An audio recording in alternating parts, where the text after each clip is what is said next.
아직 채점 중인 분. 저기 있네. 여기 있고.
뭐고?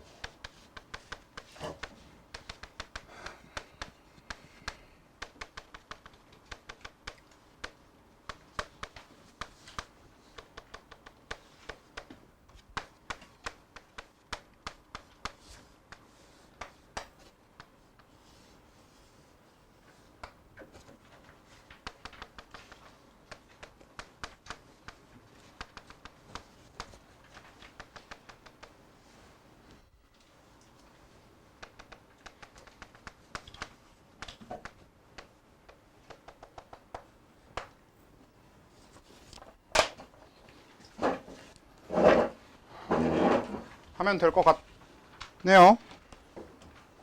뭐 어차피 뭐 채점 겸 설명 아예 하면서 채점을 해보도록 합시다. 거기 문제는 일단은 보면은 뭐 뉴런 4개 줬는데 속도는 조건 1 보시면은 A 뉴런의 자극 전달 속도는 1cm/ms, BD 뉴런의 자극 전달 속도 2cm/ms, C를 이루는 두 뉴런의 자극 전달 속도는 AB 중 하나와 같다인데, 그러니까 일단 C는 속도를 직접 알려준 게 아니니까 제일 나중에 하기로 하고 AB, D에 대한 걸 그냥 빠르게 먼저 해봅시다.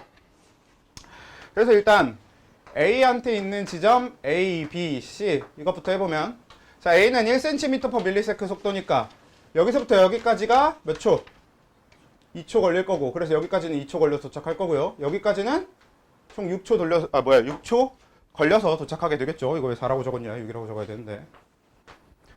그렇게 걸리겠죠. 그래서 제가 표에 순서를 지난주에 적어뒀던 거랑 좀 다르게 적긴 했는데, 맨 앞에가 총시간, 중간에 도달시간, 마지막에 이제 자극을 진행하는 진행시간 이렇게 잡아뒀으니까 어떻게 보는 거다.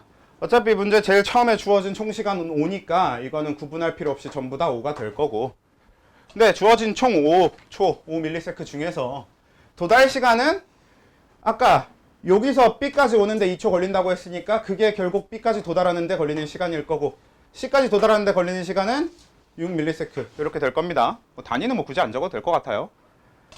그치? 그래서 얘는 도착하는데 2초 걸린다, 얘는 6초 걸린다. 근데 A는 도착하는데 시간이 안 걸리겠지? 직접 가해준다니까. 그래서 도달 시간 이렇게 채워주고, 그 다음에 이제 마지막 진행 시간은 어떻게 되는 거냐면 요 차이만큼이란 말이야. 그래서 진행 시간은 얘는 총 5초 중에서 오는데 시간 따로 안 썼으니까 5초 다 진행하면 되겠고, 얘는 총 5초 중에서 오는데 2초 썼으니까 얘가 진행할 수 있는 시간은 3초밖에 없는 거고, 얘는 5초 중에 오는데 6초를 써야 되는데 그 얘기는 뭔 소리야? 도착 못한다는 얘기죠. 0 아니고 마이너스 1로 적었는데요. 상관없을 것 같은데 마이너스 1 아니고 0이 맞습니다. 근데 굳이 맞는 걸 찾자면 그렇게 될 거고, 그 다음에 이제 우린 마지막 전위는 어떻게 해주면 된다. 그냥 이 진행 시간을 기준으로 그래프 읽어주면 되는 거였죠. 그래서 이 A라고 하는 지점은 지금 진행시간 5초니까 그럼 5초일 때가 지금 그래프에 없어. 근데 4초 뒤로는 계속 분극 상태를 유지할 테니까 얘는 마이너스 70. 그 다음에 B 지점은 진행시간 3초니까 3초일 때 마이너스 80. 그 다음에 C 지점은 도착 어차피 안 했으니까 마이너스 70. 그쵸? 이렇게 되는 거고요. 그리고 B는 B에 A, B, C 지점 놔두고 총 시간은 어차피 계속 5 그대로 갈 거고요. 총 시간은 문제에서 주는 아예 정해진 그 자극을 주고 얼마의 시간 이후에 전위를 측정하느냐 딱 이거니까. 그래서 5 이거는 똑같을 건데 여기 이제 도달 시간이 이 B가 전도 속도 그러니까 자극 전달 속도가 2cm/ms라고 했으니까 여기 1초 그리고 여기까지는 3초 걸리는 거겠죠. 그치? 그러니까 얘는 여기 1, 여기 3, 그리고 얘는 0일 겁니다. 그래서 진행 시간은 얘는 5초 진행할 수 있을 거고 얘는 5ms 중에서 도달하는데 1ms 걸렸으니까 4ms 진행할 수 있을 거고 얘는 2ms 진행할 수 있겠죠. 그치? 그래서 이것도 마찬가지로 표에서 그대로 찾아주면 됩니다. 그래서 얘는 5ms 마이너스 70, 4ms 마이너스 70, 2ms 플러스 30 이렇게 찾으면 되겠다 라고 했는데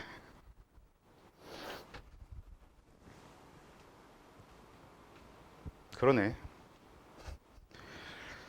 잠시만요. 그거 혹시 C를 푸신 분들한테는 죄송한데 네, 푸신 분들한테 죄송할 건 없을지도 모르는데 어떻게 풀었노? 못 푸는데? C 그거 마이너스 80으로 적혀있는 거 플러스 30으로 좀 바꿉시다. 바꿔놔야 되나? 아 플러스 30이란다.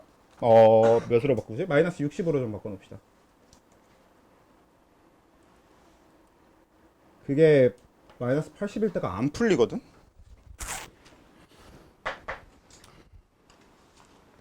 왜 그랬을까? 자 뭐 아무튼 일단 요건 이렇게 됐고 아까 C는 냅두고 D 먼저 하자 그랬으니까 D를 해보면 D도 A, B, C 놓고요. D의 전도 속도, 전달 속도는 어차피 2cm/ms로 똑같으니까 사실상 얘는 뭘 따로 계산하거나 할 필요 없이 그냥 총 시간 5 놓고 도달 시간은 B랑 같을 거니까 여기까지. 그치? B랑 D는 전달 속도가 똑같아요. 그래서 도달 시간은 다 똑같을 겁니다. 따로 뭐 안 해도 되겠고. 근데 그러니까 진행 시간도 5, 4, 2인 건 똑같을 텐데 단지 얘는 표를 따로 쓴다고 나처럼. 그래서 D는 표를 읽어줄 때 얘네들처럼 이 가표 읽어주는 게 아니라 똑같이 이 진행 속도를 이용해서 진행 시간을 이용해서 표를 읽어줄 거지만 이 표 가지고 분석을 해야 되는 거다. 얘는 5초일 때 읽으면 마이너스 70, 4초일 때 읽으면 마이너스 70. 왜? 4초, 5초 다 그냥 분극 상태 쭉 진행될 때 여기니까요.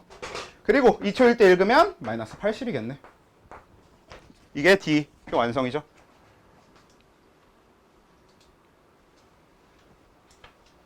오케이? 이렇게 그래프가 따로 있다고 해서 뭐 별거 아니고 어차피 이 진행하는데 여기서부터 여기까지 분석하는 데는 그래프랑 하나도 상관없으니까 그냥 해놓고 그래서 이 진행 시간 가지고 전위를 그래프에서 가져올 때 그때 얘네들은 가라고 했으니까 가에서 숫자를 데리고 오면 되는 거고 그리고 얘는 나라고 했으니까 나에서 숫자를 데리고 오면 되는 거고 이렇게 되는 거죠. 그치? 그래서 그렇게 하면 되겠고요. 그 다음에 이제 C. 자, C는 A, B, C 순서로 되어 있긴 하고요. 이게 마이너스 80이면 안 되고 이제 마이너스 60이었어야 되는데 어쩌다 마이너스 80이 된 건지 잘 모르겠네요. 아무튼 마이너스 60이고 그럼 얘가 마이너스 60이라고 생각하고 해보면 C는 지금 속도를 몰라요. 그래서 A, B, C 중에 하나랑 속도가 같아야 될 겁니다. 근데 누구랑 속도가 같은지 뭐 이것저것 또 찾아야 되는 데다가 거기다 지금 여기 시냅스가 있거든? 그래서 얘네들은 전도 과정을 통해서 갈 거고 얘도 다 전도 과정을 통해서 갈 건데 얘는 중간에 전달이 끼어 있단 말이죠. 그래서 전달 속도는 전도 속도에 비해서 어떻다고 했었어? 전달과 전도 중에 누가 더 빠르고 누가 더 느려? 네, 전도가 더 빠르고 전달이 더 느려 였잖아요. 그래서 얘는 얘네들과 속도를 같이 쓰더라도 이 구간 때문에 여기서는 시간 차이가 생길 수 있겠죠. 무슨 얘기냐? C가 만약에 A와 속도가 같다면 여기까지 자극이 도착하는 시간은 똑같을 거거든? 근데 여기까지 도착하는 시간은 얘가 얘보다 더 오래 걸리겠지. 시냅스가 끼어 있어서. 그렇다는 얘기입니다. 만약에 B랑 속도가 같다고 치면 B랑 C가 이제 속도가 같은 거면 여기까지 도착하는 시간은 똑같을 건데 여기에 도착하는 시간이 얘가 얘보다 좀 더 오래 걸릴 거다 라고 생각할 수 있는 거죠. 그렇지? 그래서 사실 얘가 무조건 마이너스 60이어야만 했는데 마이너스 80은 될 수가 없는데, 그래서 마이너스 60으로 바꿔서 일단 생각을 합시다. 그러면 제가 마이너스 60이라고 적혀 있으니까 그럼 이 C 지점은 자극 진행 시간이 1초란 뜻인 거잖아. 그렇지? 그래서 진행 시간을 1초라고 일단 적어봐. 아이고. 한 이쯤에다 적으면 되나요? 너무 아래라서 잘 안 보일 수도 있겠다. D를 좀 지우고 D 자리에다 적을게요. D는 설명 다 된 거니까. 그래서 여기다가 요거 마이너스 60이라서 여기 진행 시간을 1로 적어 볼게요. 근데 우리 위에서 진행 시간이 1이었던 건 없거든? 근데 그건 당연히 없는 거고. 그러니까 요 앞에도 C 마저 채워보면 총 시간은 어차피 5니까 그럼 얘는 도달 시간이 4초가 걸려야 된다는 건데, 이걸 보고 우리가 알 수 있는 사실은 얘는 도달 시간이 4초일 거면 결국 A의 C보단 빨리 도착했고요. B의 C보다 늦게 도착한 거거든?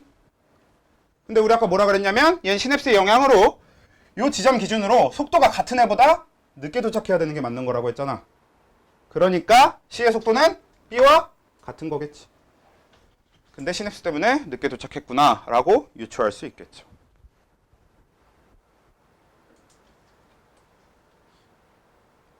이게 이제 지난주에 뭐 딱히 하진 않았었지만 그냥 플러스적인 요소입니다. 실제로 너네 생활 문제는 풀면 그러니까 어떤 거라고 생각하고 접근하시는 게 좋냐면 추리, 퍼즐 이런 거 생각하고 접근하면 좋거든? 그런 느낌인 거야. 주어진 단서 가지고 니네들이 아는 것과 어떻게 연결시킬 것이냐 그것만 생각하면 되는 거거든. 그래서 얘도 지금 아는 거 마이너스 60인 거죠. 그리고 그걸로 알아낼 수 있는 거 얘가 1초라는 거고, 그러면 여기 이거 알아내면 또 이거 알아낼 수 있으니까 적어놓고 나면 그러면 얘 가지고 생각을 해야 되는 거죠. 얘는 얘보단 긴 시간, 얘보단 짧은 시간 똑같이 다 C라는 지점을 봤을 때 얘보단 빨리 도착한 거지만 얘보단 늦게 도착한 거란 말이야. 근데 얘는 시냅스가 있어서 속도가 같은 애보다 늦게 도착해야 되는 게 맞으니까 그러면 B랑 C가 속도가 같겠구나 이렇게 생각해 줄 수 있어야 된다 라는 거고요. 그러고 나면 C가 B랑 속도가 같은 걸로 마저 채우면 되는 거라서 이거 그대로 다 이렇게 적으면 되지 나머지. 이렇게.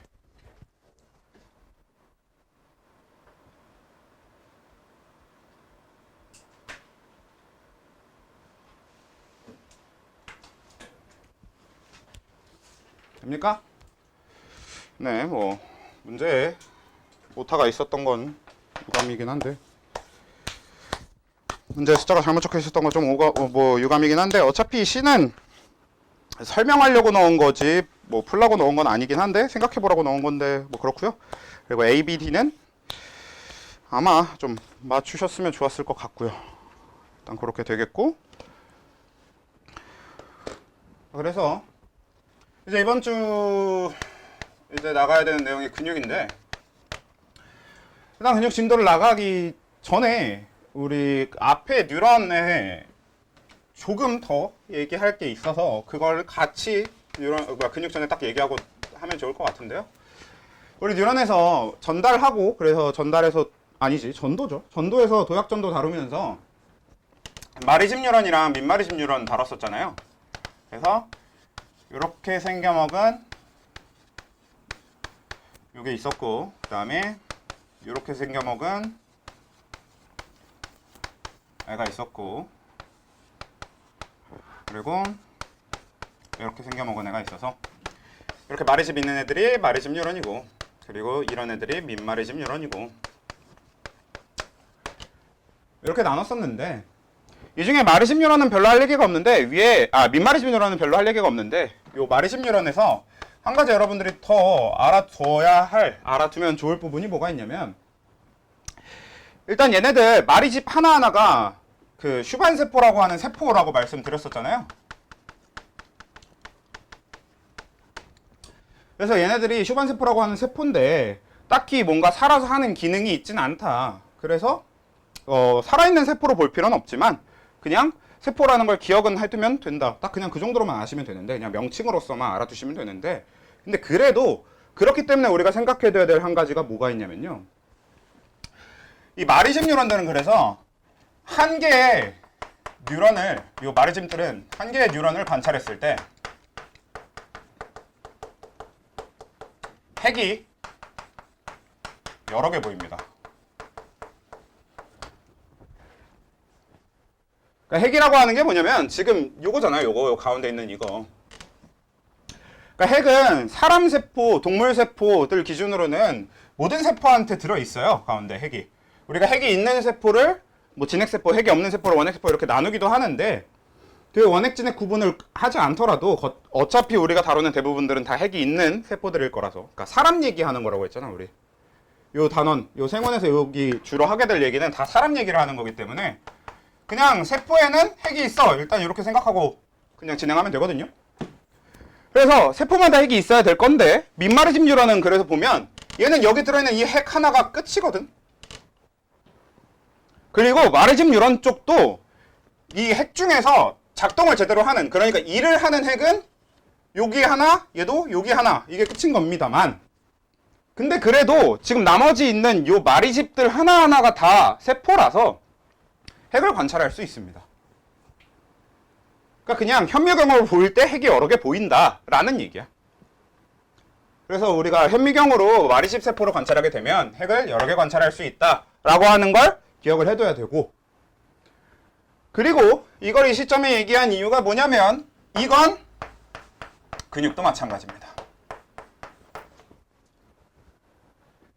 이제 우리가 다룰 근육은 근육 안에 핵이 여러 개 있는데, 근데 좀 의미가 많이 달라요. 그러니까 한 개의 세포를 관찰했을 때 핵이 여러 개 보이는 게 뭐냐라고 물어보면 우린 흔히 마리집 뉴런하고 근육세포다라고 대답하면 되는 게 맞긴 한데, 근데 근육세포 쪽에 핵이 여러 개인 건 이제 어떻게 생겨먹었냐, 우리 근육은 말 그대로 우리가 생각하는 그 근육 맞습니다. 그래서 근육이라고 하는 건 되게 여러 가지가 있는데, 그 중에 우리가 제일 쉽게 생각할 수 있는 거, 흔히 얘기하는 골격근이라고 부르는, 이게 우리 몸뚱아리를 그냥 움직이는 근육들이 대부분 이 골격근이라고 부르는 애들이 되거든. 말 그대로 이제 골격, 뼈에 붙어 있는 근육이 되는 겁니다. 근데 이 근육들을 생각을 해보면, 이 근육을 잘랐을 때, 이렇게 단면을 딱 잘랐을 때 안을 보면 어떻게 되어 있냐면요, 그 파이프 여러 개 놓고 이렇게 감아 놓은 것처럼 생겨 먹었어요. 그러니까 어떤 느낌이냐, 딱 약간 이거 왜 이렇게 가득 안 차 있냐, 아무튼 이런 느낌으로 들어있다는 거지. 그러니까 근육을 딱 잘라서 안에 보면 그 안에 둥그런 것들, 둥그렇고 길쭉한 것이 이렇게 안에 이렇게 다다다다다다 여러 개 들어있는 형태라는 거지. 그래서 근육을 잘랐을 때 그 들어있는 걸 보면, 그러니까 전체 근육을 딱 잘라서 단면을 보면 그 안에 이렇게 동그란 것들이 막 이렇게 들어있는데, 좀 징그럽네. 아무튼 그 중에 이거 하나를 빼와서 얘기를 하면 이게 이제 근육 섬유 다발이라고 부르는 거거든. 참고로 여기서 이 육자는 생략을 하기도 합니다. 그래서 근섬유 다발 이렇게 부르기도 하고 근육섬유 다발 이렇게 부르기도 하고요. 그래서 이 근육섬유 다발이 나오는데, 그래서 얘 하나를 뽑아와. 그리고 이걸 확대해서 이 단면을 보잖아? 그럼 어떻게 생겨먹었냐?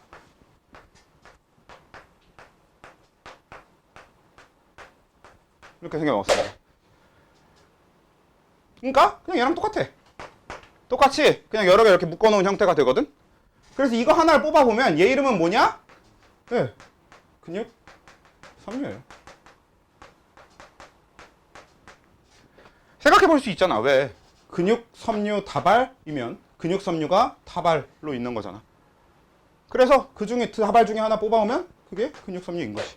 이 다발 중에 하나 뽑아오면 그게 근육 섬유인 거고. 그리고 이 근육 섬유가 근육 세포입니다. 일단 얘가 세포거든. 그래서 저단계가 세포라는 게 중요한 이유는 뭐냐? 이미 우리 뉴런 때 했던 얘기. 세포라면 당연히 해야 되는 세포호흡이라던가 단백질 합성,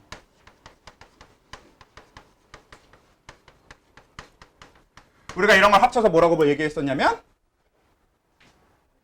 네, 물질대사라고 불렀었죠. 그래서 물질대사를 하는 기준이 딱 이 근육 섬유를 기준으로 하게 되는데, 근데 그렇다고 근육 섬유에서 진짜 끝난 게 아니라 이 근육 섬유 세포 내부를 들여다보면 그 안에 추가적인 구조들이 들어있게 되는데, 그 구조가 근육 원섬유라고 하는 애예요. 근육 원섬유 얘기할 때는 저 6을 생략하지는 않습니다. 보통 그냥 근육 원섬유 이렇게 총 다 써주거든. 근데 근육 원섬유는 이제 나열을 해놓고 보면 이렇게 생겨 먹었어요.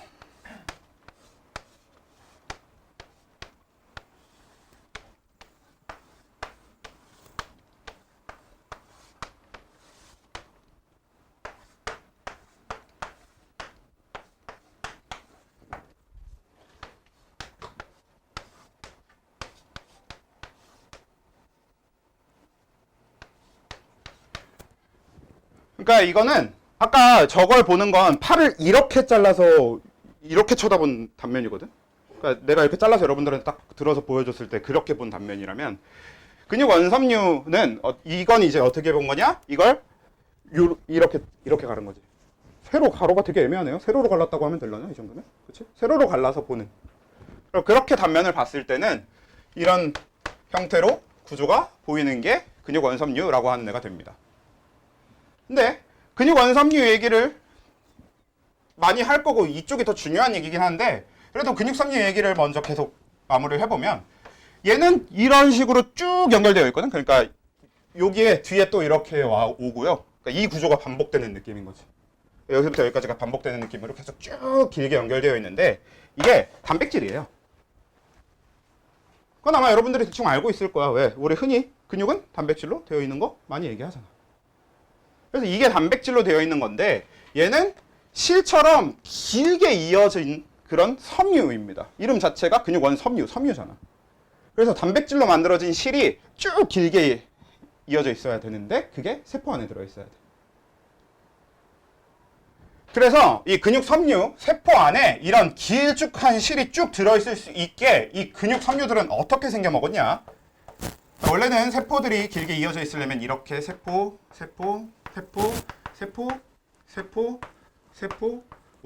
이렇게 이어지는 형태로 쭉 가야 될 텐데, 근데 이 안에 단백질이 길게 늘어질 수 있게 핵과 핵 사이에 세포막이 핵과 핵 사이라기보다는 세포와 세포 사이에 세포막이 없어졌습니다. 세포와 세포 사이에 세포막이 없어졌어요. 네. 발음이 왜 이렇게 안 되는지 모르겠네. 이렇게.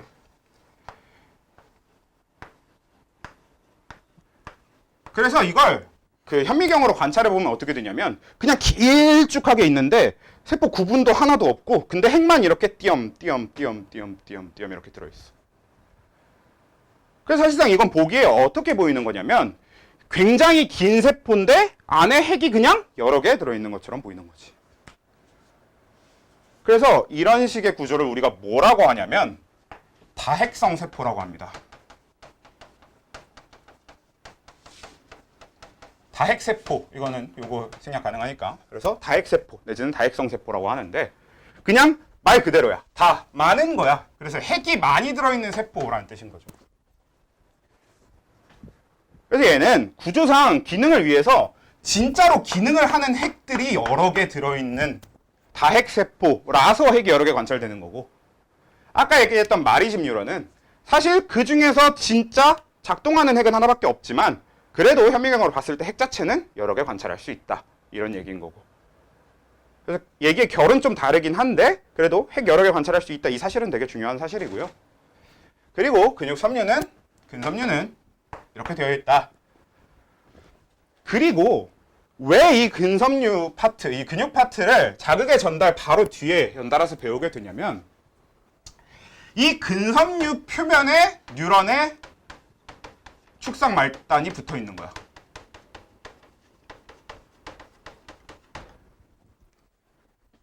그래서 이 근섬유 표면에 뉴런이 쭉 와갖고 여기에 이렇게 축삭 말단을 이렇게 붙여놓는 거죠. 여기에도 이렇게 갈라져서 여기에다 축삭 말단 붙여놓거나 여기도 이렇게 갈라져서 축삭 말단 붙여놓거나 이런 식으로 쭉 다 축삭 말단이 붙어 있어요. 그래서 뉴런의 축삭 말단이면 결국 앞에 이 뉴런이 탈분극돼서 쭉 자극이 왔다라고 했을 때, 활동 전이가 나타나면서 왔다고 했을 때 이 뉴런 끝에서 아세틸콜린이 분비가 되겠죠. 신경전달 물질 아세틸콜린이 분비되잖아. 그러면 그 아세틸콜린을 받아들인 뉴런이 뉴런이 아니죠. 근육 섬유, 저 세포가 탈분극합니다. 그래서 근육 섬유라고 하는 이 근육의 세포도 탈분극을 할 수 있어. 근데 얘네들의 탈분극은 그 탈분극을 누구한테 전달하기 위해서가 아니라 당장 그 탈분극으로 일을 하려고 일어나는 겁니다. 그 탈분극이. 그럼 근육이 탈분극됐을 때 무슨 일이 일어나느냐? 근육이 수축해요. 그냥 근육은 탈분극이 되면 탈분극된 동안 수축하고 있습니다. 그래서 반대로 탈분극이 안 일어나면 그냥 쉬는 거고 그 쉬는 게 이완이라고 하는 상태. 근육이 늘어난 상태가 되는 거거든. 그래서 이것도 굉장히 중요한 포인트인데 그래서요 근육은 늘어나는 건 일을 하는 게 아니라 줄어드는 수축만 일을 하는 거고 그래서 수축 시에는 에너지를 써. ATP를 써. 근데 이완 시에는 ATP 에너지를 쓰지 않습니다. 그게 되게 중요해. 그래서 정리를 해보면 일단 근육을 자르면 근육섬유 다발이 들어있고 그 근육섬유 다발도 뽑아갖고 자르면 그 안에 근육섬유들이 이렇게 들어있는데 이 근육섬유 하나하나가 세포더라. 근데 이 세포는 안에 길쭉한 단백질이 들어있어야 돼서 쭉 세포들이 세포막 구분 없이 연결되어 있는 다핵성 세포라는 거고요. 그래서 그 다핵성 세포는 이 다핵성 세포인 이 근육 섬유는 뉴런 축삭 말단으로부터 아세틸콜린을 받아들이면 탈분극이 일어나도록 되어 있다. 그리고 이 탈분극이 일어나면 ATP를 소모해서 수축이 된다. 이렇게 정리가 되는 거지. 그럼 반대로 탈분극이 멈추면 ATP 소모를 멈추고 이완되는 거죠. 우리 간단하게 한번 생각을 해보면 지금 제가 이렇게 팔을 이렇게 들어 올렸어, 접어서. 그러면 이건 ATP를 쓰는 거야? 아니면 ATP를 안 쓰는 거야? 써야 되죠. 그럼 팔을 피는 건? 이것도 ATP를 써요. 왜? 제가 팔을 들어 올릴 때는 안쪽 근육은 수축하거든? 근데 바깥쪽 근육은 어때? 이완하는 거겠지. 반대로 제가 팔을 피면 안쪽 근육은 이완하죠. 근데 바깥쪽 근육이 수축해야 될 거 아니야. 오케이? 그래서 이게 막 수축하면 ATP를 쓰는 거고 이완하면 ATP를 안 쓰는 건데 그렇다고 해서 우리가 팔을 접을 때 ATP 쓰고 팔을 펼 때 ATP 안 쓰고 이런 건 아닙니다. 왜냐면 분명히 근육 기준으로 구분을 해줘야 되니까 팔에서도 안쪽 근육과 바깥쪽 근육을 구분했을 때 한쪽 근육이 수축되면 반대쪽 근육은 이완하는 거다. 를 생각을 해주셔야 돼요. 그렇죠?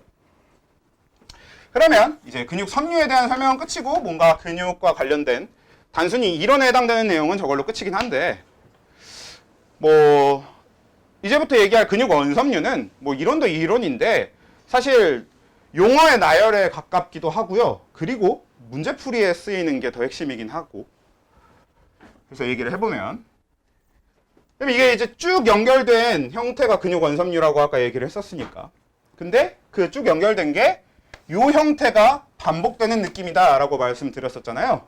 그치? 그래서 우리는 여기서부터 여기까지 구조를 따로 떼서 근육 원섬유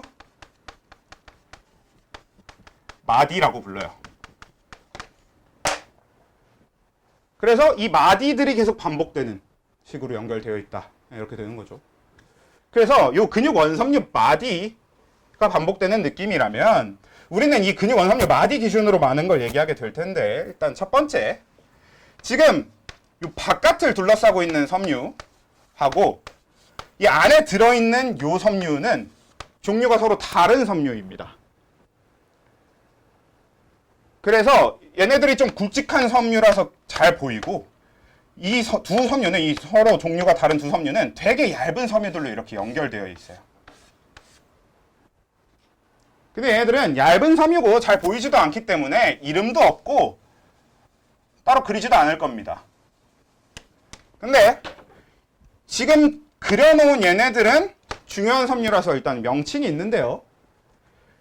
요 밖을 둘러싸고 있는 느낌의 요 섬유들을 액틴 필라멘트라고 하고요.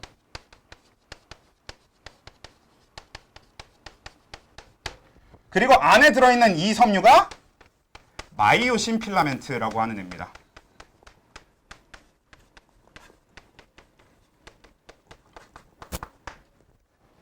애초에 필라멘트 자체가 섬유라는 뜻이라서, 그래서 액틴 섬유, 마이오신 섬유 같은 느낌인데, 근데 우리는 일단 액틴 필라멘트, 마이오신 필라멘트라는 네임을 쓰고요. 근데 여기서 좀 특이한 점이, 마이오신 필라멘트는 이 필라멘트를 생략해서 적는 경우가 많은데, 액틴 필라멘트는 저걸 액틴으로 표현하는 경우가 거의 없습니다. 생략할 거면 둘 다 하고 안 할 거면 둘 다 하지 말든가, 좀 이상하긴 한데요. 근데 마이오신 쪽은 많이 생략하고요. 그냥 길어지는 게 싫은가 봐. 근데 액틴 필라멘트 쪽은 저 플레임을 다 쓰는 경우가 더 많고, 그렇게 되는데, 얘 둘은 굵기의 차이가 있어요. 그래서 마이오신 필라멘트 쪽이 훨씬 두껍고 액틴 필라멘트 쪽이 훨씬 얇습니다. 근데 이 얇고 두꺼운 게 어느 정도냐면, 우리 근육을 꺼내놓고 보잖아? 진짜 근육을 밖에 덮고 있는 거 다 벗겨내고 근육만 꺼내놓고 봤을 때 저 어둡고 밝은 부분이 구분돼서 보일 정도로 색깔 차이가 심해요. 근데 방금 두껍고 얇은 거 얘기했는데 왜 색깔 차이 얘기를 하냐? 이거 좀 당연한 건데,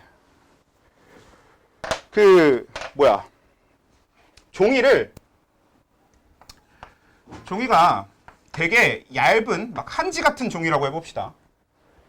그런 한지 같은 종이는 좀 몇 장 겹쳐 놓는다고 해도 어때? 좀 밝죠? 색깔이. 그리고 이렇게 빛에 비춰보면은 빛도 좀 잘 통과하는 편이고 그렇단 말이지. 근데 한지 겹쳐 놓은 거랑 같은 장수로 해서 A4 용지 겹쳐 놓으면 훨씬 어둡겠지. 그냥 정확하게 딱 그런 느낌. 그렇게 두꺼운 애들은 모아놓으면 더 어두운 색깔을 띠게 되는 거고, 밝은 애들은 더 밝은 색깔을 띠게 되는 거고, 아니 얇은 애들은 더 밝은 색깔을 띠게 되는 거고, 이런 건데, 사실 이거는 눈으로 봤을 때 밝고 어두운 게 보이는 것 같은 거는 원래 좀 착각에 가깝고, 실제로 얘는 세포 안에 있는 구조다 보니까 눈으로 관찰은 못해요. 현미경으로 봐도 잘 안 보여.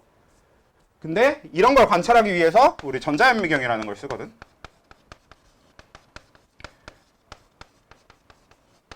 이때 이 전자가 얼마나 투과를 잘하고 못하느냐에 따라서 색깔 차이가 나타나는 겁니다. 만 알 필요 없고요. 우리한테 중요한 건 그래서 결국 이 마이오신 필라멘트가 두꺼워. 그리고 액틴 필라멘트가 얇아. 그래서 마이오신 필라멘트가 있는 부분은 색깔이 어둡고 액틴 필라멘트가 있는 부분은 색깔이 밝습니다. 그래서 우린 그걸 정확하게 구분해서 명칭을 지어주게 되는데, 이 근육 원섬유 마디 내에서 여기서부터 여기까지, 이걸 좀 더 길게 그려서, 그러니까 마이오신 필라멘트가 들어있는 부분을 A대라고 불러줘요. 이 A대는 일단 얘 한글 명칭은, 이거 사실 한글 명칭이라기보다는 한자명이긴 한데 암대라고 부르고요. 암대는 무슨 뜻이냐? 그냥 어두운 대라는 뜻입니다. 어두운 암자 쓴 거라서. 그래서 얘는 어두운 구간, 어두운 데라는 뜻이고, 실제로 마이오신이 있는 구간이 마이오신이 없는 액틴만 있는 구간에 비해서 훨씬 어둡기 때문에 이 마이오신이 있는 구간은 전부 다 암대, A대가 됩니다. 그리고 마이오신이 없는 여기서부터 여기까지 이 구간은 밝을 거 아니야. 그치? 어둡지 않고 밝은 색을 띌 거니까, 아우씨, 밝은 색을 띌 거니까, 그래서 우린 여기를 명대라고 부릅니다. 근데 이쪽은 가로치고 적는 이유가 뭐냐면, 이렇긴 한데 잘 안 쓰고요. 여기 A대라고 부르는 게 더 주로 쓰는 거고, 얘도 I대라고 부르는 게 더 많이 쓰이는 명칭입니다. 사실 저기가 왜 A대고 저기가 왜 I대인지는 진짜 전혀 모름. 왜 저렇게 붙였는지 잘 모르겠어요. 한번 대충 외우기 쉬운 대로 생각해 주시면 될 것 같아요. 그냥 A대 어두운데, I대 밝은데 이렇게 기억하시든가. A대 암대가 어두운 데이긴 한데, 그럼 암대면은 암대에서 그냥 A대 이렇게 외우시든가. 어떻게든 그냥 외우기만 하면 되는 거니까 편한 대로 하시면 될 것 같고. 그래서 이렇게 마이오신이 있는 부분이 A대고 여기가 I대더라. 근데 우리가 알아야 되는 데는 이걸로 끝이 아니라 핵심이 되는 데가 하나 더 있는데, 어디냐면 여기서부터 여기까지, 요 사이. 그러니까 저 구간은 뭐야? 액틴과 마이오신이 겹쳐있는 구간 빼고 정말 마이오신만 있는 구간을 얘기하는 거죠. 그래서 딱 이 마이오신만 있는 구간을 우리가 H대라고 불러요. 얘도 왜 명칭이 H대인지 모르겠고, 참고로 얘는 이런 한글식 명칭이 아예 없거든요. 그래서 명칭이 왜 H대인지 모르겠는데, 그래도 얘는 좀 생각하기 편한 게, 이걸 이렇게 쭉 연결해보면 H처럼 생겼잖아요. 그래서 H대가 아닐까? 는 그냥 제 생각. 사실 이게 팩트인지 잘 모르겠는데 아마 맞지 않을까 싶어요. 그래서 우린 이제 이렇게 H대까지 해서 이 세 가지 대가 제일 중요하고 꼭 외워두고 알아둬야 되는 대들이고요. 그 외에도 명칭 정리를 할 게 있긴 있으니까 명칭 정리는 해보면,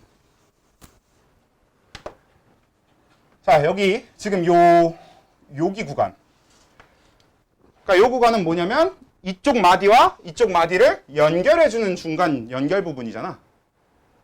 그래서 이런 연결 부분들은 주로 대가 아니라 이제 어쩌고 선 이런 명칭을 갖게 되는데, 얘는 Z선이라는 이름을 가지고 있습니다. 근데 얘도 아마 생긴 게 Z라서 Z선이라고 짓지 않았을까 싶어요. 그렇잖아. 얘는 Z잖아요. 그래서 아마 그렇지 않을까 싶은데, 이것도 뭐 이유는 잘 모르겠고, 그리고 Z선은 그렇게 중요하진 않습니다. 근데 그냥 저런 게 있다 정도만 알아두면 되고, 여기 M선이라고 해서 요 마이오신이 사실 얘네들이 그냥 마음껏 움직이도록 다 풀려있는 게 아니라 얘네들 위치가 어느 정도 다 고정되어 있거든. 근데 그 중에서 Z선은 고정이 되어 있지 않고 M선이 주로 좀 고정되어 있는 느낌이라고 보시면 될 것 같은데요. 근데 그건 별로 안 중요하고, 아무튼 요 마이오신하고 마이오신 요 사이에도 얘네들을 자리를 유지시켜주기 위해서 이렇게 선이 있는데, 요 선을 우리가 이제 M선이라고 불러요.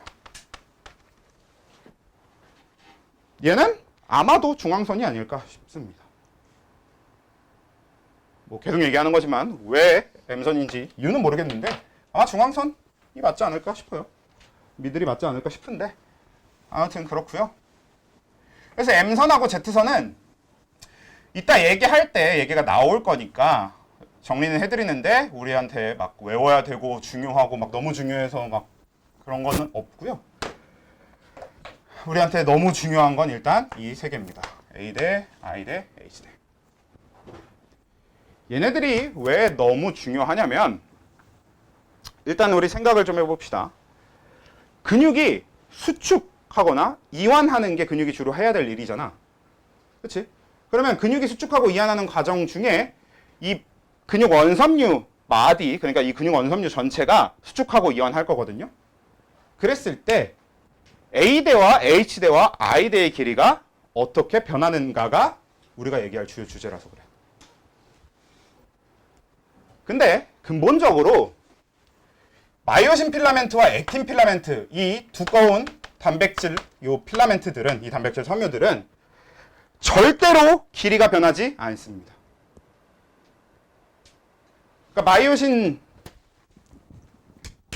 마이오신 자체나 액틴 자체는 길이 변화가 전혀 없어. 아예 길이 변화가 없어. 그럼 A대의 길이는 어떻게 될 거야? 만약에 수축한다고 생각해봐. 자, 수축이라고 하는 건 뭐야? 전체가 줄어들어야 될 거 아니야. 근육이 줄어들어야 그게 수축이잖아요. 그럼 근육이 줄어들려면 근육 원섬유 마디 전체 길이가 줄어들어야 될 거고, 그러면 근육 원섬유 마디 하나가 또 줄어들어야 될 거란 말이죠.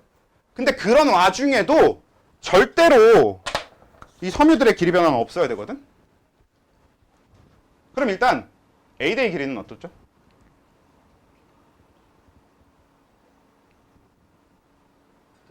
그대로. 변화가 없겠지. 왜? 다시 마이오신 필라멘트 길이 변화 없다고 했지. 근데 A대가 뭐였냐면 마이오신 필라멘트가 있어서 어두운 부분이잖아. 근데 마이오신 필라멘트의 길이 변화가 없으니까 A대의 길이 변화도 없어요. 근데 그러면 이런 그 필라멘트 길이 변화 없이 어떻게 수축을 만들어내느냐, 어떻게 전체 길이를 짧게 만드느냐, 그냥 지금 보면 여기 빈 공간 있잖아요. 그냥 이 빈 공간이 안으로 들어와서 그냥 그 빈 공간을 채워놓으면 돼. 마이오신 필라멘트로. 그러니까 여러분들 지금 펜 하나 잡아봐. 근육은 실제로 그냥 펜 잡고 생각하는 게 제일 편하거든. 펜을 양쪽 두 개 손가락으로 이렇게 양쪽으로 잡아.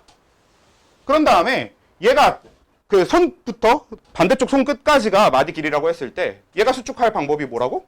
여러분들 손으로 어떻게 하면 되겠어? 안으로 집어넣으면 되지. 그렇게 생각하시면 된다고.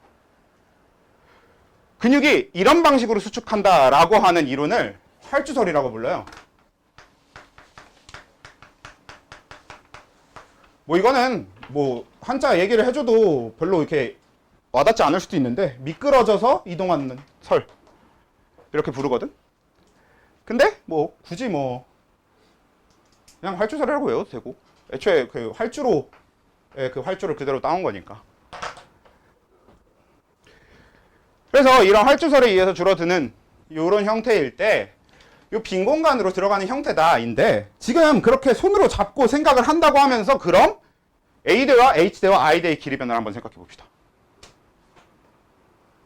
자, 일단 여기서 수축이 되면서 줄어들었어. 그럼 줄어들면 A대의 길이 변화는 있다고 없다고? 없다고 했죠. A대는 그냥 이 분필의 길이만큼이 계속 A대란 말이야.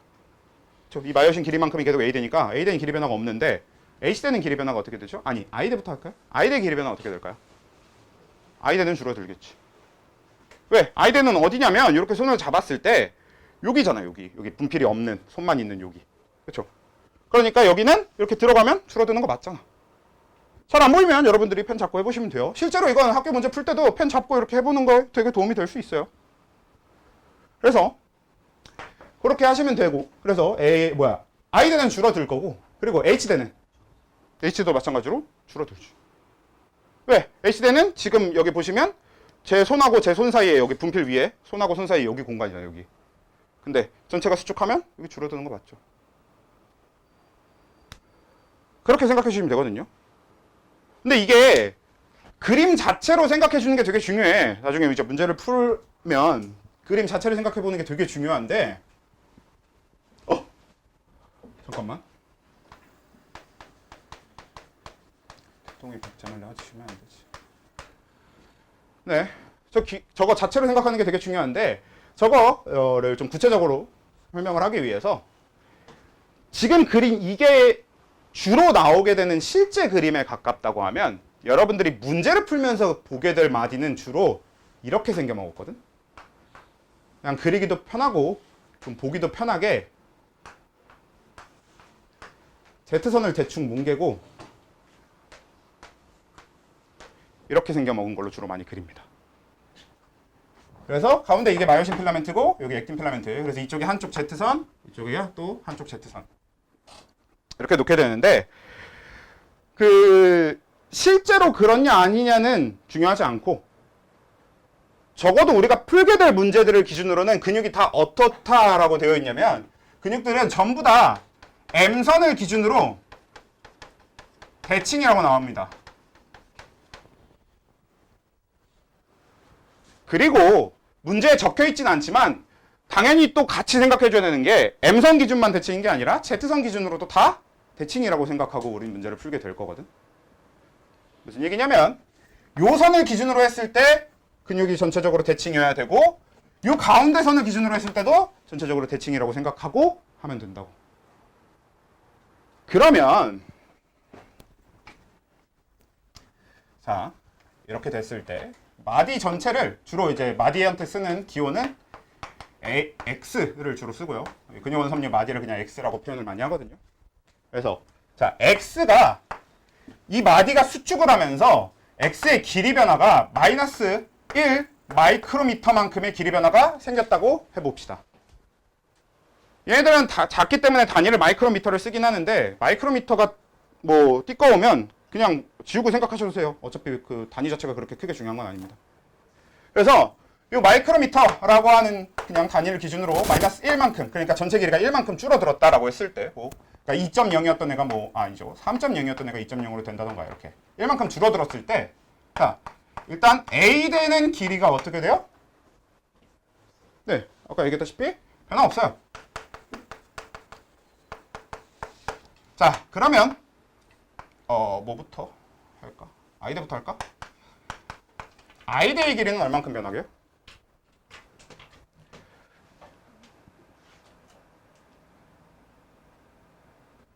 아까 얘기했다시피 대칭이어야 되고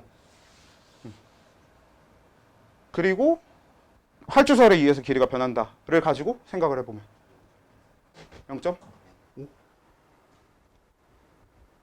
0.5만큼 줄어들면 될까?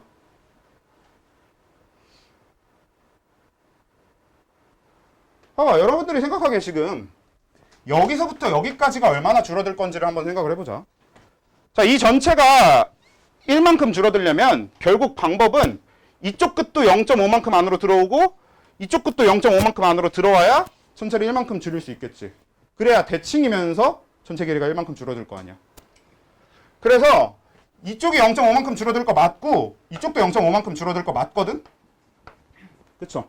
그렇게 생각하실 수 있어야 되고 일단 근데 저게 I대가 아닙니다. 왜냐면 아까 I대 뭐라고 했냐면 마이오신이 없는 구간이라고 했기 때문에 I대 하나는 여기 마이오신 끝난 데부터 다음 마이오신 나올 때까지거든요. 그래서 마디 하나 안에서는 온전한 I대를 찾을 수가 기본적으로는 없는데 근데 M선 대칭이고 Z선 대칭이라고 했잖아. 그럼 이게 결론이 어떻게 되냐면 원래 I대는 여기 마디 추가해서 여기서부터 여기까지가 I대일 거거든.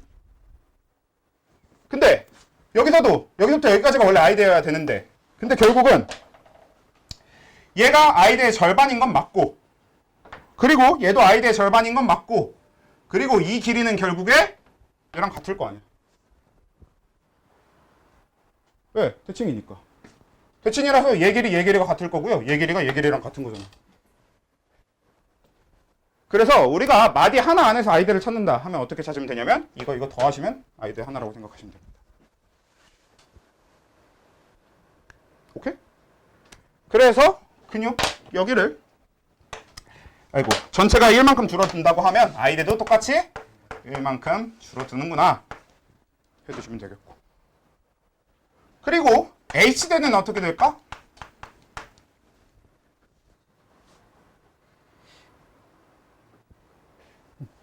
H대가 여기서부터 여기까지인데 결국 줄어들 때 얘도 0.5만큼 안으로 얘도 0.5만큼 안으로 들어오는 거잖아.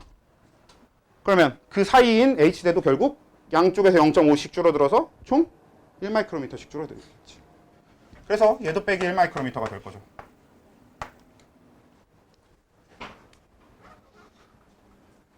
그리고 이제 이건 겹대라는 건 원래 있는 건 아닙니다.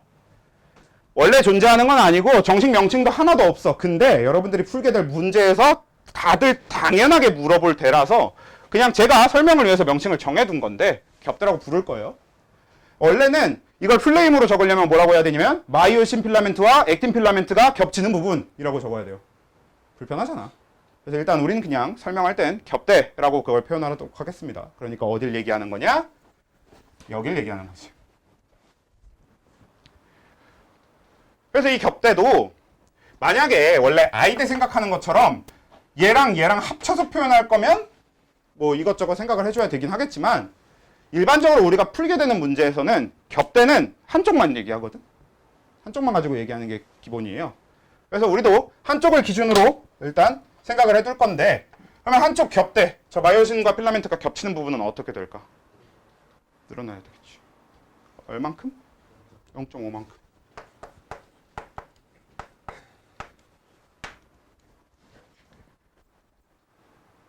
이해되십니까? 이해돼요? 이게 만약에 그때그때 잘 생각이 안 나면 손가락으로 이렇게 잡고 이렇게 꼬물꼬물 해보세요. 대충 생각 될 거란 말이야. 그래서 이렇게 되어 있는데 그러니까 지금 관계를 보면 어떻게 되냐. 마디가 줄어든 만큼 I대도 줄어들고 H대도 줄어드는데 반대로 그거의 절반만큼 늘어나는 게 겹대잖아요. 그래서 우린 여기 문제풀이를 위해서 이걸 아예 이렇게 외워둘 겁니다.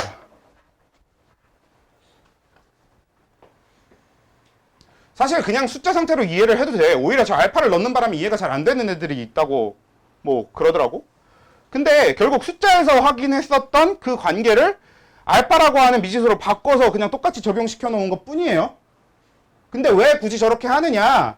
실제로 여긴 어떤 마디의 길이를 미지수 x로 잡아놓고 그 마디의 변화량 알파로 잡아놓은 다음에 그래서 구하는 걸로 뭐 x 마이너스 알파, x 플러스 알파 뭐 이렇게 다 구해서 연립방정식 푸는 문제가 그렇게 풀게 될 거거든요, 그 문제는. 그래서 그 문제 푸는 방식의 기본형을 잡기 위해서 아예 이렇게 외워둡시다. 그냥 이대로 외우는 거지. 근데 이왕 외우는 김에 왜 그런지 알고 이해하고 외우면 조금 더 잘 외워지겠지. 앞에 거? 내가 딱 이거 외우자라고 했으니까 저것만 기억하고 나머지 다 까먹지 말고. 왜냐면 나머지 또 아예 다 까먹어버리면 결국은 문제를 최종적으로 풀어내는 건 실패할 거니까. 그래서 저것도 기억하고 제가 왜 저렇게 되는 건지도 좀 기억해 주시는 게 좋겠다. 오케이? 됐나요? 그래서 요게 딱 이대로 외워주시면 되고 제가 프린트에 정확하게 이렇게 해놨어요. 물론 제 프린트는 이걸 플러스 알파로 해놔서 플러스 알파 마이너스 2분의 1 알파라고 적혀 있긴 할 텐데 그건 어차피 상관은 없고 뭐 그리고 알파 값은 뭐 그때그때 다르겠죠. 얘를 플러스 알파로 적든 마이너스 알파로 적든 어차피 알파가 음수로 나오고 양수로 나오고 해서 맞춰질 거거든. 알파가 항상 양수인 뭐 그런 조건 있진 않은 거라고 생각하고 하시면 돼요. 근데 문제 어떻게 적용하는가는 나중 얘기고 일단은 이렇게 외워두고 적용을 하기 위해서 이렇게 이해해두고 외워둡시다. 이해되시죠? 자 이렇게 했으면 얼추 끝났고 이제 남은 건 딱 근육 파트의 마지막이 되는 근육의 에너지 대사인데 되게 간단해서 간단하게 정리하고 끝냅시다. 에너지 대사라고 하는 건 그냥 말 그대로 에너지를 얻는 방법에 대한 얘기입니다. 근데 우리 사람이 쓰는 에너지는 다 무슨 형태라고 얘기했었어 저번에? ATP 형태라고 그렇죠 그렇게 생각하기로 했잖아요. 그래서 이 에너지 대사라고 하는 거 특히나 근육의 에너지 대사는 근육이 ATP를 만드는 방법입니다. 그래서 이 생산하는 방법만 기억해두면 되는데 첫 번째, 두 번째는 무조건 기억해둬야 되는 쪽에 가깝고요. 세 번째는 몰라도 되는 쪽에 가깝긴 합니다. 그냥 학교에서 배우면 알아야 되고 안 배우면 몰라도 되는데 대부분 안 가르쳐요. 제 프린트엔 있거든요. 근데 제 프린트 이따가 드릴 거지만 프린트 보고도 이 마지막 3번에 해당되는 거는 안 해오셔도 돼요. 일단 그냥 설명만 해드릴 거고 잊고 계시다가 나중에 학교 선생님이 설명을 하면 그때 가서 다시 외워주시면 될 겁니다. 근데 일단 간단하게 설명을 해보면 일단 첫 번째 근육의 ATP를 만드는 첫 번째 방법이 뭐겠어?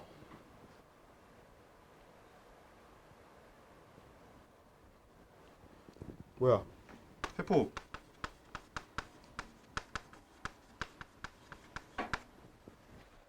그치? 이건 이미 얘기했었습니다. 원래 ATP라고 하는 건 세포호흡 결과물로 만들어진다.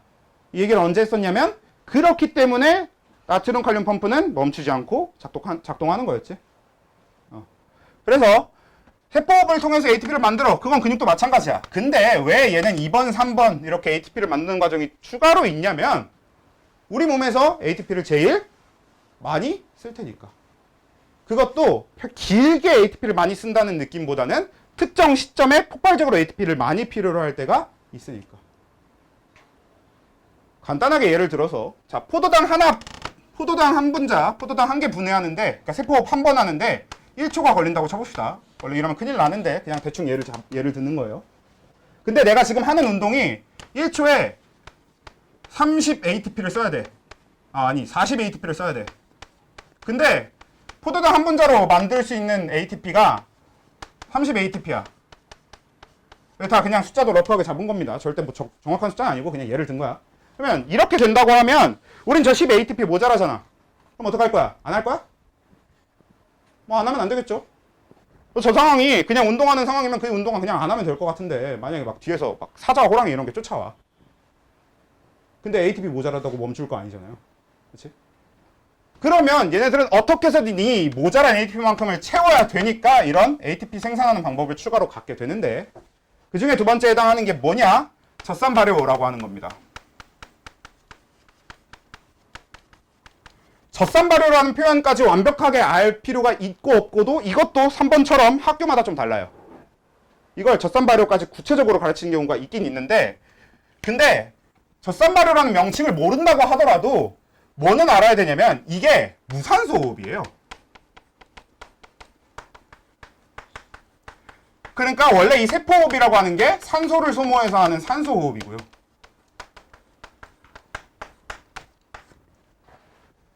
이렇게 나뉘는 거거든. 근데 산소호흡은 산소를 이용해서 포도당을 분해하는 과정이고 이건 산소를 이용하다 보니까 포도당이 굉장히 잘게 다 잘 분해할 수 있어요. 잘 분해되어요.